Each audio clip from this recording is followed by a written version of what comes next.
All of you.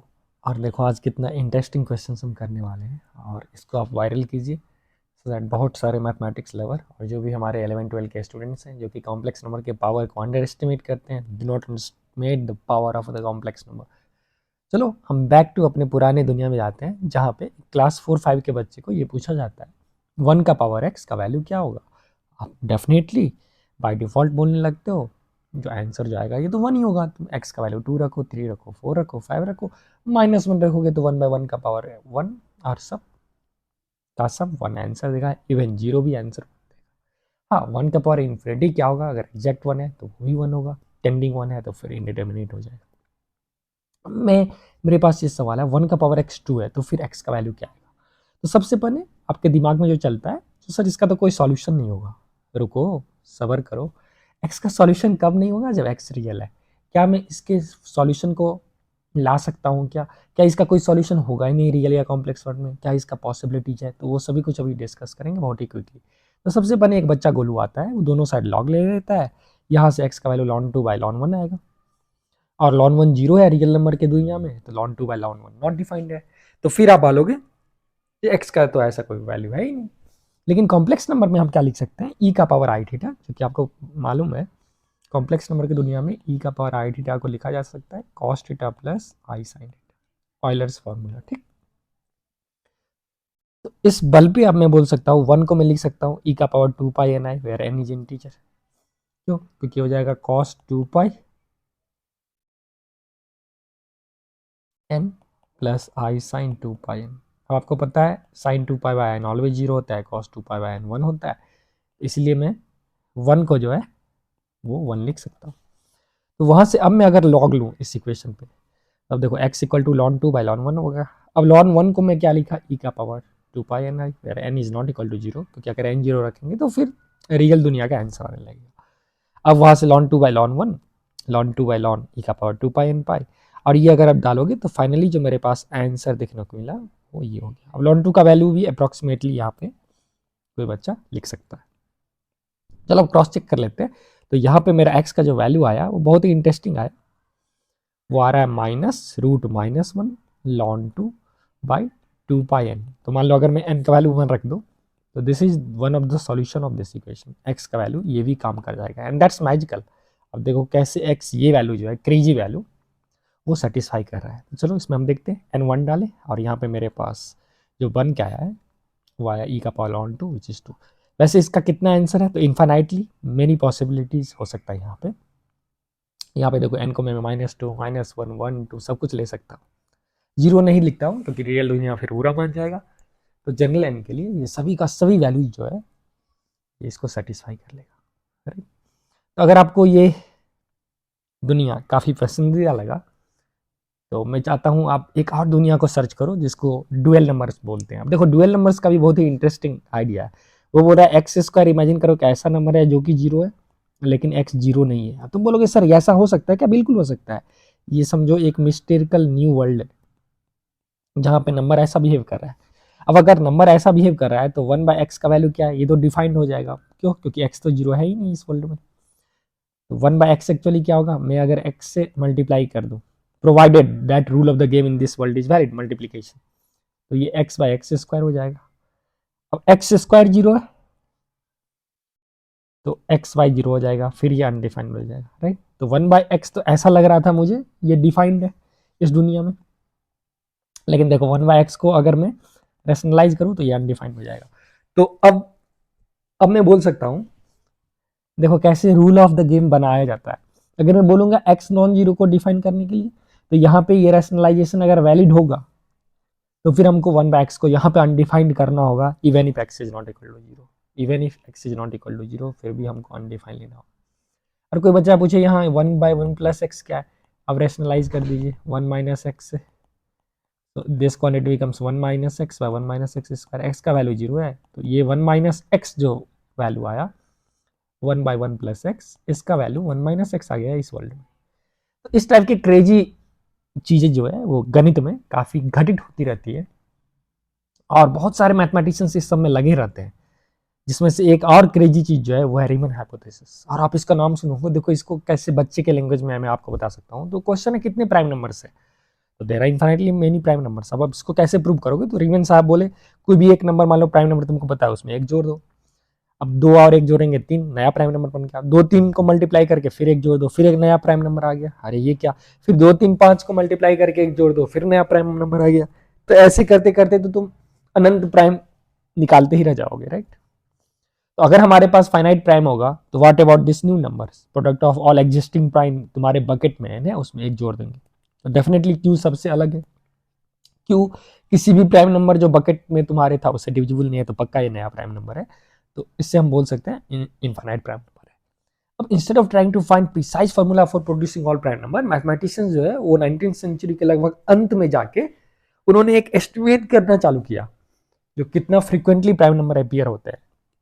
जैसे 1 से 20 के नंबर में तुम देखोगे 8 प्राइम नंबर है, 1 से 1000 के बीच में ऑफ कोर्स आप काउंट कर सकते हो कितना प्राइम नंबर है।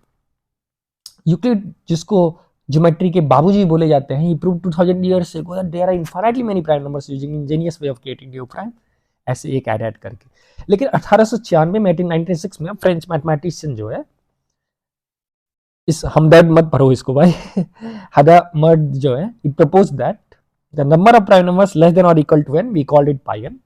मतलब मान लो 10 से कम वाले जो प्राइम नंबर्स हैं उसको अगर हम पाई 10 बोले तो approximately n by log n के काफी क्लास आसपास आएगा। In another word pi 1 is getting closer and closer to n by log n, जैसे n बहुत बड़ा हो जाएगा।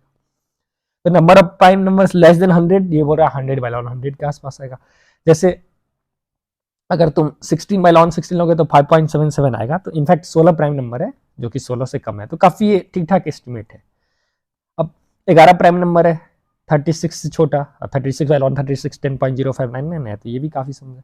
ऑफ कोर्स ये प्रिसाइज फार्मूला नहीं है, लेकिन लार्जर नंबर के लिए इसका एस्टिमेशन ऑलमोस्ट ठीक ठाक है।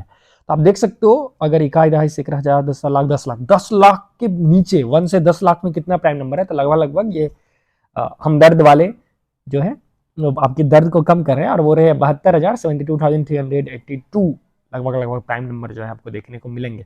हालांकि एग्जैक्ट नंबर नहीं है, लेकिन अब सवाल है जो क्या कुछ पैटर्न है इसका। तो unfortunately thousands of years after trying, none of our brilliant mathematicians has found any way to guarantee finding a new prime Riemann hypothesis. अब यहाँ पे रीमन हाइपोथेसिस जो है जिसमें आप रीमन इंटीग्रेशन भी पढ़ते हो पूरे 11th-12 में, यहाँ पे जन्म होता है द बर्थ ऑफ रीमन हाइपोथेसिस। और ये बहुत ही प्रॉमिसिंग वे में, एक बहुत ही शानदार जस्टिफाइंग तरीके से, जो इससे पहले कोई भी 150 साल पहले नहीं किए थे, 150 years before. तो many mathematicians consider this hypothesis to one of the most important question in mathematics. अब देखो ये क्या बोल रहा है। अब इन्होंने 10 के अंदर प्राइम नंबर निकाल लिया तो 4 दिखा, 100 के अंदर 25 दिखा, 1000 के अंदर यहाँ पे मैंने लिस्टिंग किया 168 दिखा, 10 का पावर 14 के अंदर इतना सारा प्राइम नंबर है।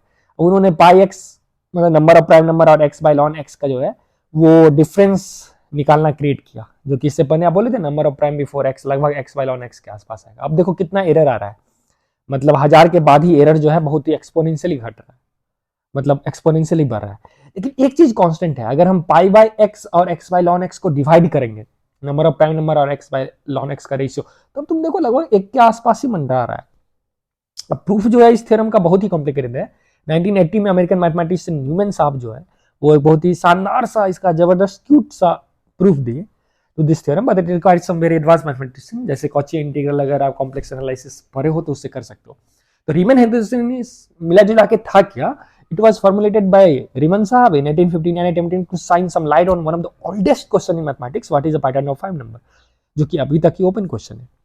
अब यहीं से जीटा फंक्शन का बर्थ होगा, जो मैं आपको रफली जो मैथमेटिक्स के काफी वो है, जो बच्चे लव करते हैं मैथमेटिक्स में, आप कुछ करना चाहते हैं उनके लिए मैं ये आज स्पेशल दिन है आपके लिए। तो अब देखो, a proof of Riemann hypothesis would add pure understanding of prime numbers and the way they are distributed. Besides having implications in mathematics well beyond the pattern of prime, it would have been ramification in physics and modern communication technology में भी इसका use है, decoding में, coding में। In order to better understand history and meaning of hypothesis, we need to have better knowledge of complex number, infinite series.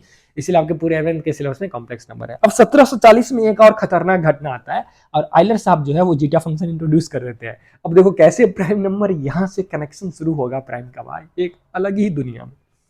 अब zeta function क्या है, simple language में, लेमन लैंग्वेज में, आप एक फंक्शन ऑफ एस है, एक पैरामीटर है, जैसे 1/1 का पावर एस प्लस 1/2 का पावर एस, ऐसे ऐसे आप इसको इनफाइनाइट सीरीज मान सकते हो।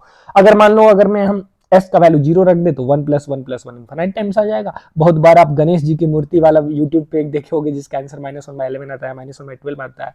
तो इनफाइनाइट सीरीज चूंकि डाइवर्जेंट होता है तो आप उसको एक्स मान के कुछ तामझाम करोगे तो कुछ से कुछ वैल्यू आने लगेगा, क्योंकि उसका भी इंप्लीकेशन है क्वांटम मैकेनिक्स में, क्वांटम फिजिक्स में।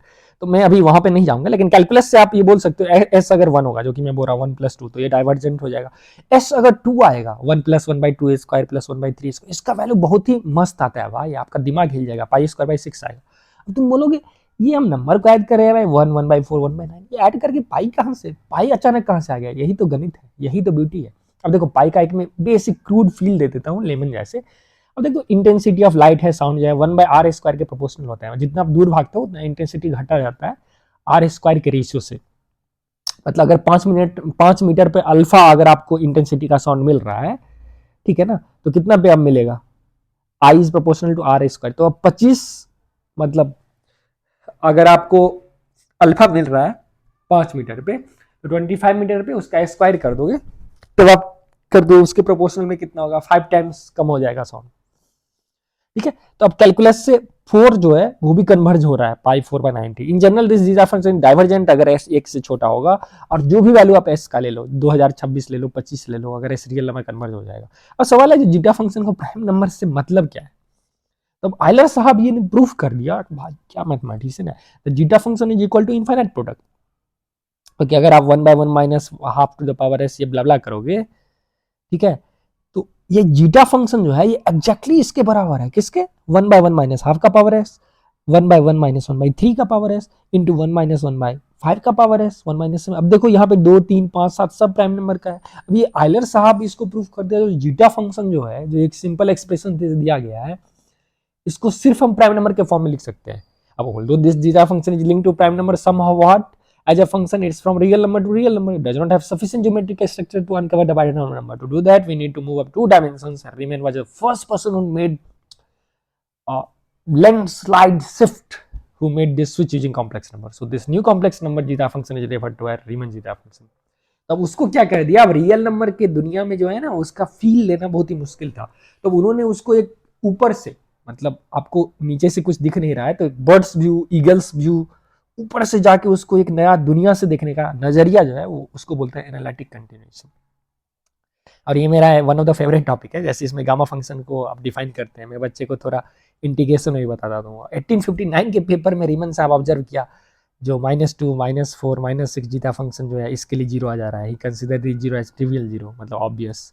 फिर उन्होंने जीटा फंक्शन के बारे में किया, फिर उन्होंने कंसिडर किया all those other zeros have the form half plus भी है, भाई क्या, और उसको एनालिटिक कंटिन्यूएशन बोलते हैं। तो यहाँ पे काफ़ी जैसे हम लोगों ने प्रोजेक्ट बनाया था और ये कुछ वेबसाइट से भी कनेक्टेड किया गया है, ठीक है। तो वहाँ से काफ़ी कुछ रीमन जीटा फंक्शन के बारे में जो है